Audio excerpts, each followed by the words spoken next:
অবশ্যই সরকার যদি কঠোর থাকে, এই আইন শৃঙ্খলা বাহিনী, আপনি তো একদিনে আওয়ামী লীগ নিধন প্রশাসন তৈরি করতে পারবেন না, যে নিধন করে আওয়ামী লীগের বাইরে একটা দেশপ্রেমিক প্রশাসন আপনি একদিনে তৈরি করার প্রতিশ্রুতি আমি দিলে তো এটা আমার স্ট্যান্ডবাজি বক্তৃতা হবে, এটা আমার গলাবাজি হবে।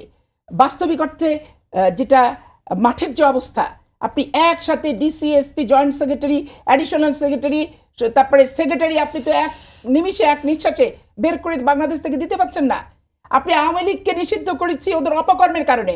আওয়ামী লীগের ভোটার কি তারা ভোট তো দেবে, তাদেরকে কি নিষিদ্ধ করতে পারছি ভোটারদেরকে? এটা কি কোনো আইন, সংবিধান, গণতন্ত্রের তারপরে আর্টিকেল 36, 37, 38, 39-এর পর্যায়ে কি পড়ছে? সেটা চিন্তা করার ব্যাপার। এখন এই প্রশাসনকে সরকার কঠোরভাবে সবকিছু পারে, একদিন আইন শৃঙ্খলা পরিস্থিতি উন্নতি করতে পারে, চুরি চামড়ি ডাকাতি ছিনতাই বন্ধ করতে পারে, দ্রব্যমূল্যের ঊর্ধ্বগতি কমা দিতে পারে, এবং তাদের এই ডাবল স্ট্যান্ডার্ড আচরণ পরিহার করে নির্বাচন কমিশন, বিচার বিভাগ পুনর্গঠন এবং সচিবালয়ের যারা রাজনীতি করে বেড়াচ্ছে আমলা থেকে সচিব পর্যন্ত, এদেরকে কঠোর হস্তে দমন করতে কিন্তু পারে।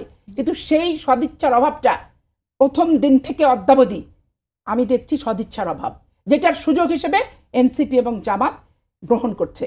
এখন তারা ইচ্ছা করেই কি তাদেরকে সুযোগটা দিচ্ছে?